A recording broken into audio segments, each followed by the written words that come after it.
എല്ലാവർക്കും നമസ്കാരം. ഞാൻ സരിത മഹേശ്വരൻ. ഇന്ന് ശ്രീകൃഷ്ണവിലാസ മഹാകാവ്യത്തിൻ്റെ 6ാമത്തെ സർഗത്തിലെ 55, 56, 57 എന്നിങ്ങനെ 3 ശ്ലോകങ്ങളാണ് നമ്മൾ പഠിക്കാൻ പോണത്. 3 ശ്ലോകത്തിലും അനുഷ്ടുപ്പ് വൃത്തം തന്നെയാണുള്ളത്. നമുക്ക് ആദ്യം 55ാമത്തെ ശ്ലോകം നോക്കാം. ഇവിടെ പറഞ്ഞു നിർത്തിയത് ഗോവർദ്ധന പർവ്വതം കഠിനമായിട്ടുള്ള ആ ദിവസങ്ങൾ കണക്കിന് നിന്ന് പെയ്തതായ മഴയെ തടഞ്ഞു നിർത്തി എന്നാണ്. അപ്പോൾ അത് കാണുമ്പോൾ പർവ്വതം ഇങ്ങനെ തടഞ്ഞു നിർത്തുക, മുകളിൽ നിന്ന് കുട പോലെ നിൽക്കുന്ന പർവ്വതം കണ്ടപ്പോൾ എന്താണ് കവിക്ക് ഭാവനയിൽ തോന്നിയതെന്നുള്ളതാണ് 55ാമത്തെ ശ്ലോകത്തിൽ പറയുന്നത്. ശ്ലോകം നോക്കൂ. ധാരാ പരിവൃതോ പാന്തോ ദോർദണ്ഡേന ധൃതോ ഹരേ അദ്രിർവിഡംബയാമാസ ഛത്രം മുക്താ ഗുണാവൃതം. ആദ്യം പദച്ഛേദം നോക്കാം.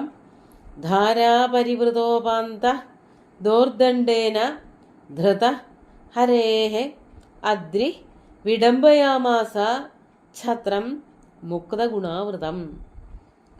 ഛത്രത്തിനെ പോലെ, ഒരു കുടയെ പോലെ തോന്നിച്ചു. എങ്ങനെയുള്ള കുടയാണ്? മുത്തുക്കുട. അതാണ് മുക്താഗുണാവൃതം. മുത്തുകളാൽ അലങ്കരിക്കപ്പെട്ട, അതായത് ഒരു കുട എന്ന് പറയുമ്പോൾ അതിൻ്റെ വക്ക് ഇങ്ങനെ താഴത്തേക്കാണല്ലോ ഇങ്ങനെ കുനിഞ്ഞു നിൽക്കുക. മുകളിൽ അതിൻ്റെ ഒരു മകുടം പോലെ ഒരു ഭാഗം ഉണ്ടാവും. അപ്പോൾ അങ്ങനെ താഴത്തേക്ക് വലിച്ച് നിർത്തിയിരിക്കുന്നതായ ചില മൊട്ടുകൾ പോലെയുള്ള ഭാഗങ്ങളുണ്ടല്ലോ, അവിടെയൊക്കെ മുത്തുകൾ പിടിപ്പിച്ചതുപോലെ ഈ പർവ്വതം ശോഭിച്ചു എന്നാണ് പറയണത്. എങ്ങനെയാണ് അങ്ങനെ കുട പോലെ, മുത്തുകുട പോലെ ആയതെന്നാണെങ്കിൽ, ഹരേഹെ ദോർദണ്ഡേന, ഹരിയുടെ, ശ്രീകൃഷ്ണന്റെ ദോർദണ്ഡം കൊണ്ട് ധൃത, ധരിച്ചിരിക്കുന്നതായ ആ അദ്രി, ആ പർവ്വതം. അതായത് ഭഗവാൻ അതിനെ ഇങ്ങനെ കയ്യിലെടുത്ത് പിടിച്ചിരിക്കുകയാണ്. പർവ്വതം ഇങ്ങനെ വട്ടത്തിൽ ഭഗവാന്റെ കയ്യിന് ചുറ്റുമായിട്ട് ഇങ്ങനെ നിൽക്കുകയാണ്. അതാണ് ഹരേഹെ ദോർദണ്ഡേന ധൃതോ അദ്രി. എങ്ങനെയുള്ളതാണ് അദ്രി? ധാരാപരിവൃതോപാന്തോ അദ്രി. ധാരാപരിവൃത ഉപാന്തം. ധാരാപരിവൃതം എന്ന് പറഞ്ഞാൽ മഴത്തുള്ളികൾ ഇങ്ങനെ ചുറ്റും പെയ്തുകൊണ്ടിരിക്കുന്നു. അങ്ങനത്തെ ഉപാന്തങ്ങളോടുകൂടിയ, ഉപാന്തം എന്ന് പറഞ്ഞാൽ പ്രാന്തഭാഗങ്ങൾ, ഈ കുടയുടെ അറ്റം ഭാഗം, അതിൽ കൂടെയൊക്കെ മഴവെള്ളം, അതായത് മുകളിൽ വീഴുന്നതായ വെള്ളം താഴത്തേക്ക് ഇങ്ങനെ ഒലിച്ചിറങ്ങുകയാണ്. അത് അതിൻ്റെ അരികത്ത് മുഴുവനും ഇങ്ങനെ തുള്ളികളായിട്ട് ഒട്ടിപ്പിടിച്ച് നിൽക്കുന്നുണ്ട്. ആ കുടയുടെ താഴെ ഭാഗത്ത്, ആ വലിച്ച് മുറുക്കി കെട്ടിയിരിക്കുന്നതായ ആ ഭാഗത്ത് നിറയെ വെള്ളത്തുള്ളികൾ ഇങ്ങനെ ഒട്ടിച്ചു വെച്ചതുപോലെ നിൽക്കുന്നുണ്ട്. അതാണ് ധാരാ പരിവൃതോപാന്തോ അദ്രി.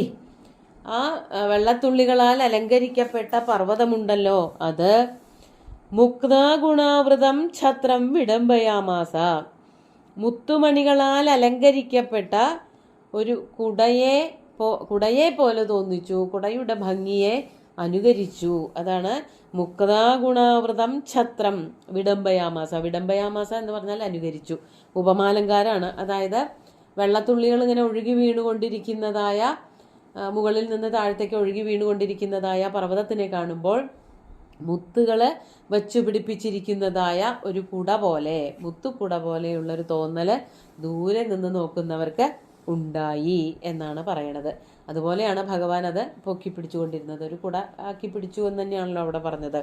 എന്നിട്ട് എന്താണ് ഗോപസ്ത്രീകൾക്ക് അത് കണ്ടപ്പോൾ എന്താ തോന്നിയത്? കുടയല്ല, ഭഗവാൻ ഇങ്ങനെ പർവ്വതം ഉയർത്തിപ്പിടിച്ച് നിൽക്കണ കണ്ടപ്പോൾ ഗോപസ്ത്രീകൾക്ക് എന്താ തോന്നിയതെന്നാണ് 56ാമത്തെ ശ്ലോകത്തിൽ പറയുന്നത്. ശ്ലോകം നോക്കൂ. ബാലം ച പുണ്ടരീകാക്ഷം മഹാന്തം ച മഹീധരം പര്യശ്രുനയനാ ഗോപ്യ പര്യായേണ വ്യലോകയൻ. ആദ്യം പദച്ഛേദം പറയാം. പദച്ഛേദമൊന്നുമില്ല, ഇത് വളരെ കുറച്ചേ ഉള്ളൂ. ബാലം ച പുണ്ടരീകാക്ഷം മഹാന്തം ച മഹീധരം പര്യശ്രുനയനാഃ ഗോപ്യഃ പര്യായേണ വ്യലോകയൻ. ഗോപസ്ത്രീകള്, ഗോപ്യഃ എന്ന് വെച്ചാൽ ഗോപസ്ത്രീകള്, പര്യായേണ, പര്യായേണ എന്ന് വെച്ചാൽ അങ്ങോട്ടും ഇങ്ങോട്ടും ക്രമമായിട്ട്, വ്യലോകയൻ നോക്കിക്കൊണ്ടിരുന്നു. ആരെയാണ് നോക്കിക്കൊണ്ടിരുന്നത്? ഗോപസ്ത്രീകൾ ആരുടെ നേർക്കാണ് ദൃഷ്ടി വായിച്ചത് എന്ന് പറയാണ്. ബാലം ച പുണ്ടരീകാക്ഷം മഹാന്തം ച മഹീധരം. ബാലം ച പുണ്ടരീകാക്ഷം, ആ ചെറിയ കുട്ടിയെ, ബാലനാണ്, ചെറിയ കുട്ടിയാണ്, അതോടൊപ്പം തന്നെ സുന്ദരനുമാണ്. സൗന്ദര്യത്തിനെ കണ്ണുകളിലൂടെയാണ് ഇവിടെ വർണ്ണിക്കുന്നത്. അതാണ് പുണ്ടരീകാക്ഷം. താമര ഇതൾ പോലെ സുന്ദരമായിട്ടുള്ള കണ്ണുകളുള്ള ആ ബാലകനെയും, പുണ്ടരീകാക്ഷം ബാലം. പിന്നെ മഹാന്തം മഹീധരം ച, വളരെ വിസ്താരമേറിയതായ ആ പർവ്വതത്തിനെയും, ആ പർവ്വതത്തിനെ പൊക്കിപ്പിടിച്ച് നിൽക്കുന്ന ചെറിയ ബാലകനായ ഉണ്ണിക്കണ്ണൻ, അതോടൊപ്പം തന്നെ കയ്യിൽ ഏറ്റിപ്പിടിച്ച് നിൽക്കുന്ന വലിയ പർവ്വതത്തിൻ്റെ ആ ഒരു സ്വഭാവം, അതിൻ്റെ ഒരു പ്രകൃതിയും അല്ലെങ്കിൽ അതിൻ്റെ ഒരു ആ വലിപ്പവും നോക്കിയിട്ട്, അതെങ്ങനെയാണ് നോക്കുന്നത് ഗോപസ്ത്രീകൾ? അത് പര്യശ്രുനയനാഹ ഗോപ്യ പര്യായേണ വ്യലോകയൻ. പര്യശ്രുനയന, പര്യശ്രുനയന എന്ന് പറഞ്ഞാൽ കണ്ണുനീരണിഞ്ഞ കണ്ണുകളോട് കൂടിയിട്ട്, ഇമകളിലൊക്കെ കൺപീലികളിലൊക്കെ ഇങ്ങനെ വെള്ളത്തുള്ളികൾ തങ്ങി നിൽക്കുന്നവരായ അങ്ങനെയുള്ള ഗോപസ്ത്രീകൾ ശ്രീകൃഷ്ണനെയും ഉണ്ണിക്കണ്ണനെയും അതുപോലെ കയ്യിലിരിക്കുന്ന പർവ്വതത്തിനെയും മാറി മാറി നോക്കിക്കൊണ്ടിരുന്നു. എന്തിനാ ഈ മാറി മാറി നോക്കിക്കൊണ്ടിരുന്നത്? പർവ്വതത്തിന്റെ വലിപ്പത്തിനെ പറ്റിയിട്ടും ശ്ലോകത്തിൽ പറയുന്നുണ്ട്, ഉണ്ണിക്കണ്ണൻ ബാലകനായിരുന്നു എന്നുള്ളതും പറയുന്നുണ്ട്.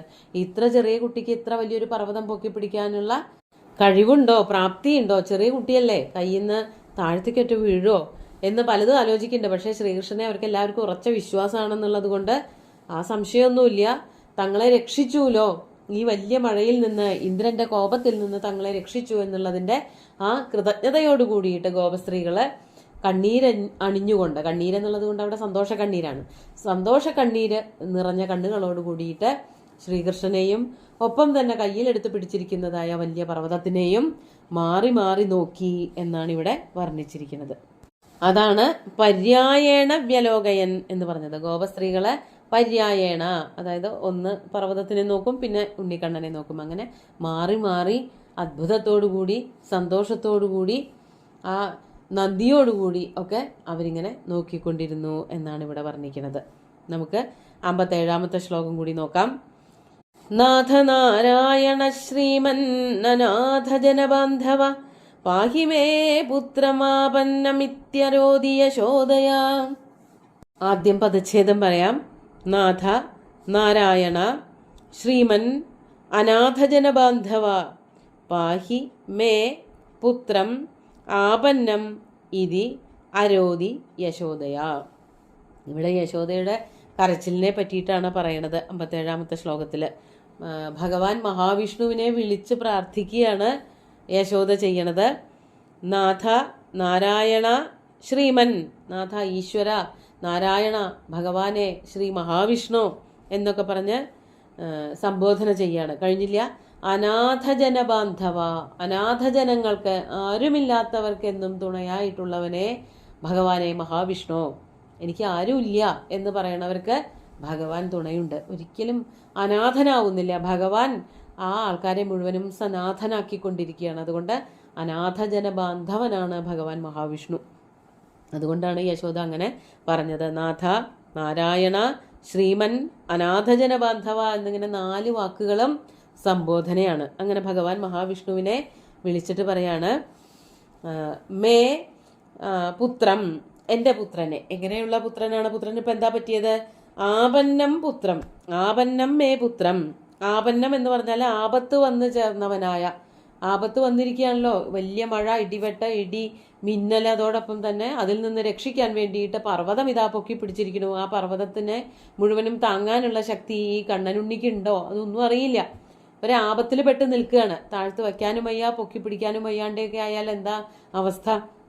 അതുകൊണ്ട് യശോദ പ്രാർത്ഥിക്കുകയാണ്, ആപത്തിൽ വന്ന് പെട്ടിരിക്കുന്നവനായ എൻ്റെ പുത്രനെ, മേ പുത്രം പാഹി, എൻ്റെ പുത്രനെ സംരക്ഷിക്കൂ ഇതി എന്ന് യശോദയാ അരോധി, യശോദയാൽ കരയപ്പെട്ടു, അഥവാ യശോദ കരഞ്ഞു. എൻ്റെ മകനെ രക്ഷിക്കണേ, വലിയൊരു ആപത്തിൽ പെട്ട് കിടക്കുന്നവനായ എൻ്റെ പുത്രൻ, മഴയിൽ നിന്ന് രക്ഷിക്കാൻ വേണ്ടിയിട്ട്, ഗോകുലത്തിനെ മുഴുവനും സംരക്ഷിക്കാൻ വേണ്ടിയിട്ട് വളരെയധികം പ്രയത്നിച്ചു കൊണ്ടിരിക്കുന്ന, ബുദ്ധിമുട്ടിക്കൊണ്ടിരിക്കുന്ന ഈ പുത്രന്, ആ പുത്രന് അപകടങ്ങളൊന്നും ഉണ്ടാവരുതേ, സംരക്ഷിക്കണേ. ഈ പർവ്വതമൊക്കെ ഉയർത്തിപ്പിടിച്ച് നിൽക്കുമ്പോൾ പേടിയാണ് അമ്മമാർക്ക്. ഭഗവാനാണെന്നും ഈ ലോകത്തിൻ്റെ മുഴുവനും രക്ഷകനാണ് എന്നൊന്നും തൻ്റെ മകനെ പറ്റി ചിന്തിക്കാൻ യശോദയ്ക്ക് ഇഷ്ടമല്ല. തൻ്റെ പുത്രനാണ്, തൻ്റെ മടിയിൽ കിടന്നു വളർന്ന, തൻ്റെ പാല് കുടിച്ചു വളർന്ന, വികൃതികളും കൗതുകങ്ങളും കാട്ടി നടക്കുന്ന തൻ്റെ ഉണ്ണിക്കണ്ണൻ. ആ ഉണ്ണിക്കണ്ണൻ മഹാവിഷ്ണുവാണ് എന്നൊന്നും ചിന്തിക്കാൻ യശോദയ്ക്ക് തോന്നുന്നില്ല. അതുകൊണ്ട് തന്നെ യശോദ മറ്റൊരാളാണ് വിഷ്ണു ഭഗവാൻ എന്നുള്ള നിലയ്ക്ക് പുറത്ത് ഉള്ള ഒരാളോട് പ്രാർത്ഥിക്കണ പോലെയാണ്, ഭഗവാനെ അങ്ങ് എൻ്റെ പുത്രന് ഒരാപത്തും വരുത്തരുതേ, എന്തൊക്കെയോ ബുദ്ധിമുട്ടുകളിൽ ചെന്ന് പെട്ടിട്ടുണ്ട്, അതിൽ നിന്നൊക്കെ രക്ഷിക്കണേ എന്നിങ്ങനെ യശോദ ഉറക്കെ കരഞ്ഞു. യശോദയാ അരോധി എന്നാണ് ഇവിടെ വർണ്ണിച്ചിരിക്കുന്നത്. ഇവിടെ ഗോപസ്ത്രീകളുടെ വിഷമവും യശോദയുടെ വിഷമവും ഒക്കെ വളരെ വ്യക്തമായിട്ട് പറഞ്ഞിട്ടുണ്ട്. ഗോപന്മാരുടെ ദുഃഖങ്ങളൊക്കെ അടുത്ത ദിവസമാണ് വർണ്ണിക്കുന്നത്, അവർക്കിത് കാണുമ്പോൾ ഉണ്ടാവുന്നതായ അവരുടെ മാനസികാവസ്ഥ. നമുക്കിപ്പോൾ ഈ ശ്ലോകങ്ങൾ ഒന്നുകൂടി ചൊല്ലി നോക്കാം. ധാരാ പരിവൃതോ പന്തോ ദോർദണ്ഡേന ധൃതോ ഹരേ അദ്രിർവിഡംബയാമാസ ഛത്രം മുക്താ ഗുണാവൃതം ബാലം ച പുണ്ഡരീകാക്ഷം മഹാന്തം ച മഹീധരം പര്യശ്രുനയനാ ഗോപ്യഃ പര്യായേണ വ്യലോകയൻ നാഥ നാരായണ ശ്രീമന്നനാഥ ജനബാന്ധവ പാഹി മേ പുത്രമാപന്നമിത്യരോധി യശോദയാ. അങ്ങനെ സുന്ദരമായിട്ടുള്ള 3 ശ്ലോകങ്ങൾ ഗോപന്മാരുടെയൊക്കെ ഒരു ദുഃഖം, പ്രത്യേകിച്ച് ഗോപസ്ത്രീകളുടെയും യശോദയുടെയൊക്കെ ദുഃഖമാണ് ഇവിടെ വർണ്ണിച്ചത്. ഇത്ര ചെറിയൊരു ബാലകന് ഇത്ര വലിയ പർവ്വതമൊക്കെ പൊക്കി പിടിക്കാൻ സാധിക്കുമോ എന്നുള്ളതായ ആശങ്ക ഇവിടെ വർണ്ണിച്ചിട്ടുണ്ട്. സുന്ദരമായിട്ടുള്ള 3 ശ്ലോകങ്ങളും ഭഗവാന്റെ കാൽക്കൽ അർപ്പിച്ചുകൊണ്ട് ഗുരുവായൂരപ്പനെ സാഷ്ടാംഗം നമസ്കരിച്ചുകൊണ്ട് എല്ലാവർക്കും ശുഭദിനം നേർന്നു നിർത്തട്ടെ. നന്ദി.